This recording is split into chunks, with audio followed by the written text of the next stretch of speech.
ایک روز کا ذکر ہے، شہزادی گل صنوبر محل کے باغ میں جھولا جھول رہی تھی۔ اس کی دیکھ بھال کرنے والی کنیزیں بھی اس کے ساتھ تھیں۔ ملکہ اور بادشاہ بھی وہیں تھے اور ایک تخت پر بیٹھے ایک دوسرے سے باتیں کر رہے تھے۔ شہزادی کو باغ میں جھولا جھولنا بہت اچھا لگتا تھا۔ وہ اپنی کنیزوں کے ساتھ روز شام کو یہاں آتی تھی۔ آج اس کے ساتھ ملکہ اور بادشاہ بھی آ گئے تھے۔ شہزادی حسب معمول جھولا جھول رہی تھی کہ اچانک اس کی نظر ایک نہایت خوبصورت پرندے پر پڑی۔ اس کا رنگ سنہری تھا اور سر پر ایک چھوٹا سا تاج بھی تھا۔ وہ درخت پر بیٹھا اسے ہی دیکھ رہا تھا۔ اس کی خوبصورتی دیکھ کر شہزادی گل صنوبر دنگ رہ گئی اور جھولے سے اتر کر اس درخت کے نزدیک آ گئی جس پر وہ خوبصورت پرندہ بیٹھا ہوا تھا۔ اس نے پرندے سے کہا، تم کتنے خوبصورت پرندے ہو، آؤ میرے پاس آؤ، میں تمہیں کھٹی میٹھی رس بھری کھلاؤں گی۔ اس کی بات سن کر پرندے نے کہا، میرا دل تو چاہ رہا ہے کہ تم جیسی اچھی اور خوش اخلاق لڑکی کے ساتھ کچھ دیر بیٹھ کر باتیں کروں اور کھٹی میٹھی رس بھری کھاؤں، مگر میں تو نگر نگر کی سیر کرنے کے لیے نکلا ہوں، اس لیے چلتا ہوں۔ یہ کہہ کر اس نے اپنے پر فڑفڑائے اور اڑ گیا۔ شہزادی کو بہت حیرت ہوئی کہ وہ خوبصورت پرندہ انسانوں کی طرح باتیں کرتا تھا۔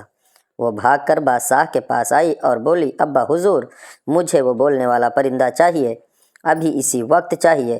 پہلے تو بادشاہ کی سمجھ میں کچھ نہیں آیا کہ شہزادی صنوبر کیا کہہ رہی ہے، مگر جب کنیزوں نے بتایا کہ درخت پر ایک سنہری پرندہ آ کر بیٹھا تھا اور انسانی زبان میں کچھ کہہ رہا تھا، تو بادشاہ نے کہا، بیٹی، میں نے کہانیوں میں تو سنا ہے کہ پرستان میں کچھ ایسے پرندے ہیں جو انسانوں کی طرح باتیں کرتے ہیں۔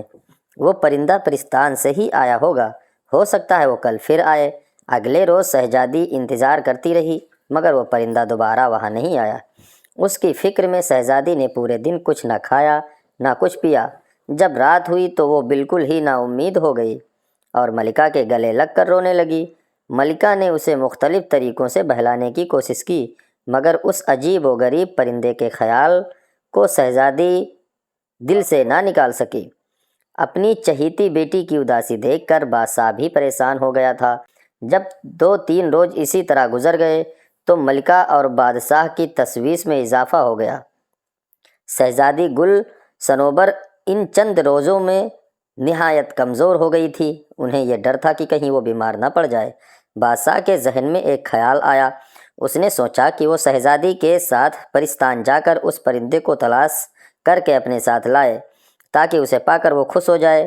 یہ بات اس نے جب ملکہ کو بتائی تو ملکہ بولی، اگر آپ اس سفر پر روانہ ہوئے تو حکومت کون چلائے گا؟ اس پرندے کو تلاش کرتے کرتے نہ جانے کتنے دن لگ جائیں۔ اس دوران رعایا کی خبر گیری کون کرے گا؟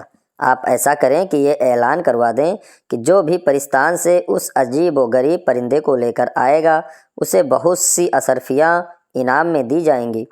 بادشاہ کو ملکہ کی یہ تجویز پسند آئی اور اس نے یہ اعلان کروا دیا۔ انعام کا سن کر بہت سے لوگ قسمت آزمانے کے لیے نکل کھڑے ہوئے۔ پرستان بہت دور تھا اور اس کا راستہ بھی بہت خطرناک تھا۔ راستے میں بہت سے پہاڑ تھے، دریا تھے، جنگل تھے اور جنگلوں میں خوخوار درندے بھی تھے۔ بہت سے لوگ اونچے اونچے پہاڑوں پر نہ چڑھ سکے، بعض دریا کو پار نہ کر سکے، کچھ لوگ جنگل میں درندوں کو دیکھ کر ہمت ہار بیٹھے۔ غرض یہ کہ کوئی بھی پرستان سے اس پرندے کو نہ لے کر آ سکا۔ ایک روز 2 نوجوان بادشاہ سے ملنے محل آئے اور بادشاہ سے پرستان جانے کی اجازت طلب کی تاکہ وہاں سے اس پرندے کو ڈھونڈ کر لا سکیں۔ بادشاہ نے انہیں اجازت دے دی اور تاکید کی کہ وہ اس پرندے کو لے کر جلد سے جلد آنے کی کوشش کریں کیونکہ شہزادی گل صنوبر کی حالت دن بدن بگڑتی جا رہی تھی۔ دونوں نوجوان اپنے اپنے گھوڑوں پر سوار ہو کر اس پرخطر سفر پر روانہ ہو گئے۔ ان میں سے ایک کا نام شہریار تھا اور وہ ایک لکڑہارے کا بیٹا تھا۔ دوسرے نوجوان کا نام سلیم تھا اور اس کا باپ ریشمی کپڑوں کا تاجر تھا۔ سلیم چونکہ ایک دولت مند تاجر کا بیٹا تھا اس لیے اس میں بہت غرور تھا۔ اس نے شہریار سے کہا، تم جا کر اپنے باپ کے ساتھ جنگل سے لکڑیاں کاٹو اور انہیں گدھے پر لاد کر شہر میں بیچو، تم ان چکروں میں کہاں پڑ گئے ہو؟ شہریار نے اس کی بات کا برا نہیں مانا، مسکرا کر بولا، لکڑیاں تو میرے ابا کاٹ لیں گے، تم اس کی فکر چھوڑو، ہمارے بادشاہ سلامت اور ان کی ملکہ بہت اچھی ہیں، وہ دونوں اپنی رعایا کا بہت خیال رکھتے ہیں۔ ان لوگوں کے اچھے سلوک کی وجہ سے ہمارے ملک میں شیر اور بکری ایک گھاٹ سے پانی پیتے ہیں۔ اپنے بادشاہ سلامت کی وجہ سے ہم لوگ بہت خوشحال ہیں۔ اب ان پر وقت پڑا ہے تو ہمارا بھی فرض ہے کہ ہم ان کی مدد کریں۔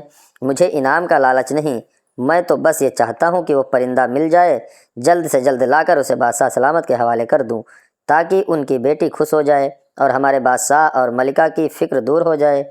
وہ باتیں کرتے کرتے کافی دور نکل آئے تھے۔ اس وقت وہ ایک میدان میں تھے جس میں کہیں کہیں بڑے درخت بھی نظر آ رہے تھے۔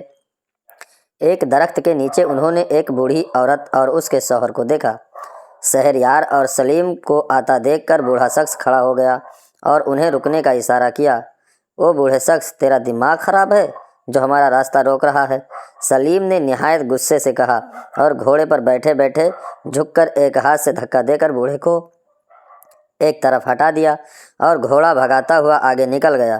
بیچارہ بوڑھا زمین پر گر پڑا۔ اسے گرتا دیکھ کر اس کی بیوی چیخ چیخ کر دہائیاں دینے لگی اور اسے زمین سے اٹھانے کی کوشش کرنے لگی۔ یہ دیکھ کر شہریار جلدی سے گھوڑے سے نیچے اترا اور بوڑھے کو زمین پر سے اٹھایا اور بولا، محترم بزرگ، آپ کو چوٹ تو نہیں آئی؟ بوڑھا کراہتا ہوا کھڑا ہو گیا اور بولا، برا ہوا اس بدبخت کا، مجھے پہلے سے پتا ہوتا کہ وہ ایسا ہے تو میں کبھی اسے اپنی مدد کے لیے نہیں روکتا۔ اسے چھوڑیے، مجھے بتائیے میں آپ کی کیا مدد کر سکتا ہوں؟ شہریار نے نہایت نرمی سے کہا، بیٹا ہم صبح سے گھر جانے کے لیے نکلے ہوئے ہیں۔ میں اپنی بیوی کے ساتھ اپنی بہن کے گھر سے آ رہا ہوں۔ ہمارا گاؤں یہاں سے چند کوس کے فاصلے پر ہے۔ ہم بوڑھے ہیں، چل چل کر بری طرح تھک گئے ہیں، بھوک سے برا حال ہے۔ گھر پہنچیں تو کھانا کھائیں اور آرام کریں۔ تمہارے پاس گھوڑا موجود ہے، تمہاری مہربانی ہوگی اگر ہمیں گاؤں تک پہنچا دو۔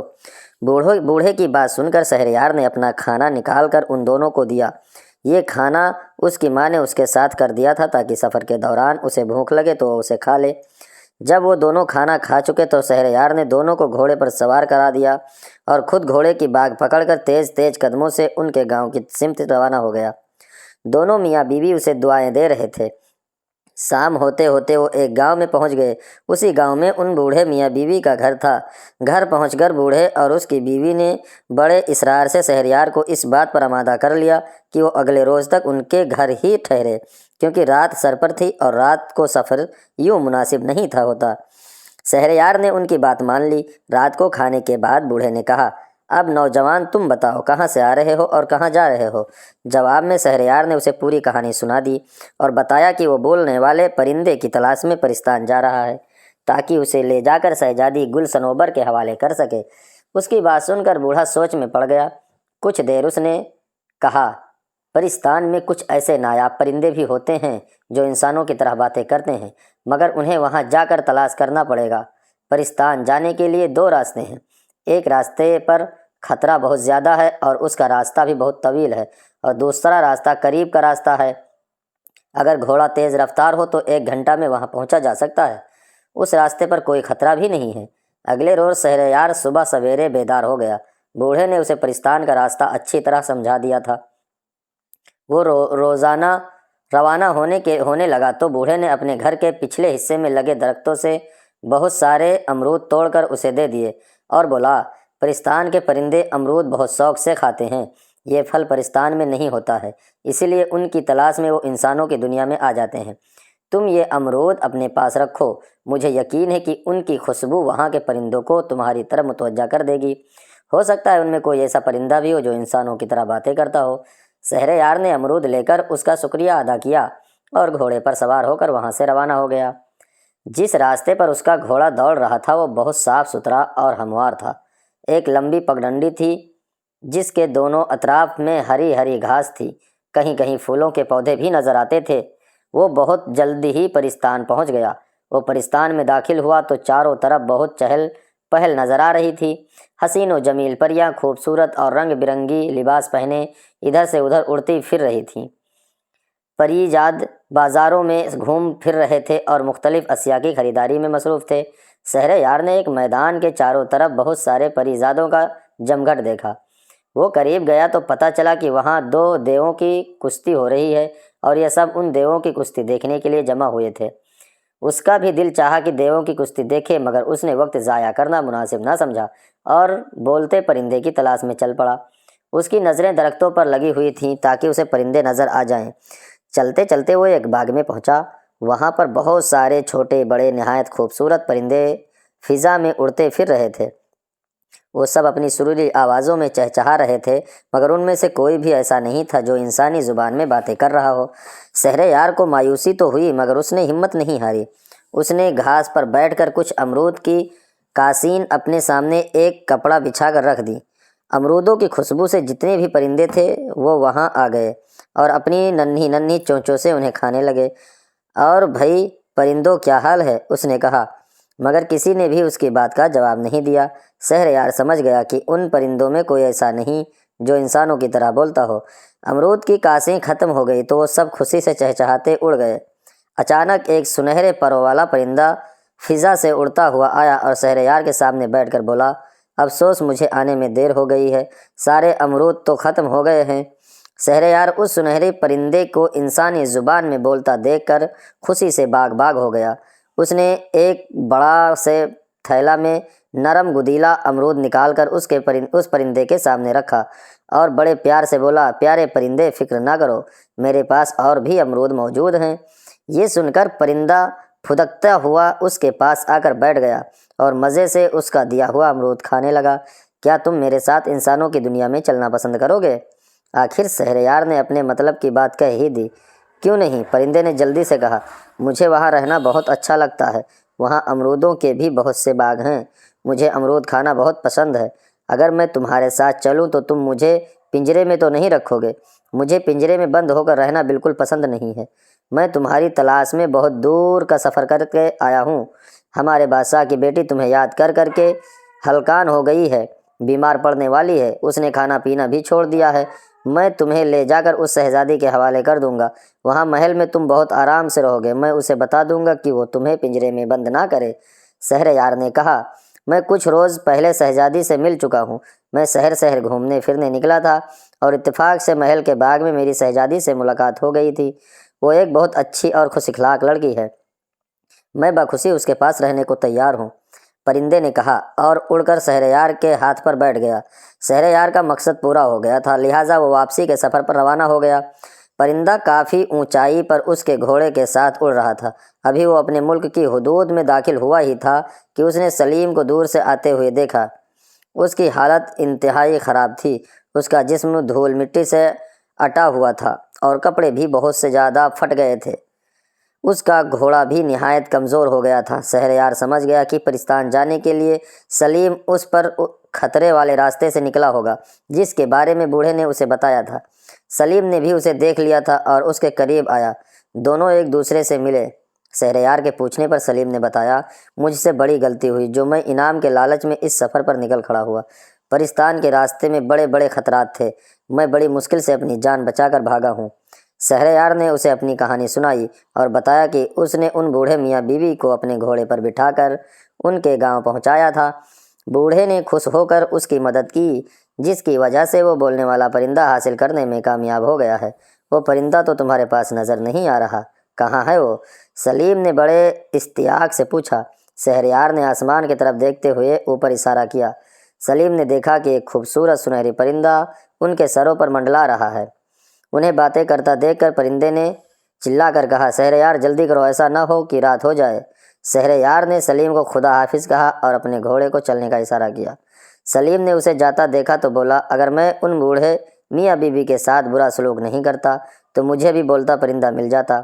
شہزادی کے پاس ایسے 2 پرندے ہو جاتے، میں نے اپنی بد اخلاقی کی وجہ سے انعام حاصل کرنے کا موقع ضائع کر دیا ہے۔ مجھے اپنے برے سلوک اور غرور کی سزا مل گئی ہے۔ یہ کہہ کر وہ بھی اپنی راہ ہو لیا۔ شہریار محل پہنچا تو سنہری پرندے کو دیکھ کر شہزادی گل صنوبر خوش ہو گئی۔ پرندہ بھی بہت جلد اس سے مانوس ہو گیا تھا۔ شہزادی جہاں بھی جاتی وہ اس کے پیچھے پیچھے ہوتا۔ شہریار کے کہنے پر شہزادی گل صنوبر نے وعدہ کر لیا تھا کہ وہ پرندے کو پنجرے میں نہیں رکھے گی۔ شہزادی گل صنوبر کو خوش دیکھ کر بادشاہ اور ملکہ نے بھی سکھ کا سانس لیا۔ بادشاہ نے شہریار کی ہمت اور بہادری کی بہت تعریف کی۔ رات ہو گئی تھی، اس لیے بادشاہ نے شہریار کو گھر نہیں جانے دیا اور اسے شاہی مہمان خانے میں ٹھہرانے کا حکم دیا۔ اگلے روز حسب وعدہ بادشاہ نے شہریار کو بہت ساری اشرفیاں انعام میں دیں۔ شہریار نے اس کا بہت شکریہ ادا کیا اور اشرفیوں کا تھیلا اپنے گھوڑے پر رکھ کر محل سے رخصت ہونے لگا۔ شہزادی گل صنوبر اپنے سنہری پرندے کے ساتھ اسے خدا حافظ کہنے آئی۔ شہریار محل سے نکلا تو اس کا رخ اپنے گھر کی جانب نہیں تھا، وہ بڑی تیزی سے اپنا گھوڑا دوڑاتا ہوا اس بوڑھے کے گاؤں کی جانب جا رہا تھا، جس کی مدد کی وجہ سے وہ بولنے والا پرندہ حاصل کرنے میں کامیاب ہوا تھا۔ وہ ان کے گاؤں میں پہنچا تو بیچارہ بوڑھا بیمار پڑا تھا اور اس کی بیوی اس کی دیکھ بھال میں لگی ہوئی تھی۔ بیماری کی وجہ سے بوڑھا اپنے کام پر بھی نہیں جا سکا تھا۔ ایسے میں شہریار کی دی ہوئی رقم ان کے بہت کام آئی تھی۔ شہریار کو دیکھ کر دونوں میاں بیوی بہت خوش ہو گئے۔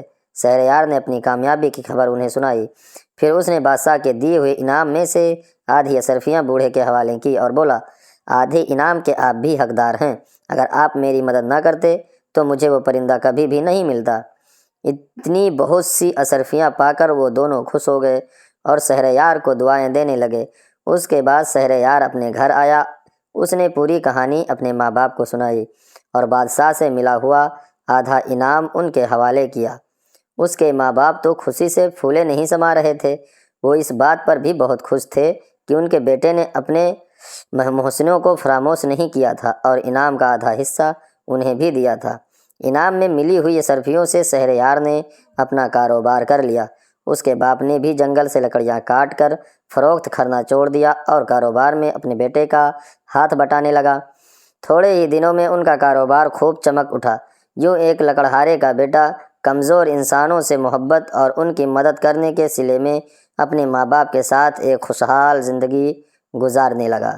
تو عزیز دوستو، امید کرتا ہوں کہ آج کی یہ اسٹوری آپ کو ضرور پسند آئی ہوگی۔ ویڈیو کو لائک شیئر کرنا نہ بھولیں اور چینل پر نئے ہیں تو چینل کو سبسکرائب ضرور کریں۔ شکریہ، ملتے ہیں اگلے ویڈیو میں اگلی کہانی کے ساتھ۔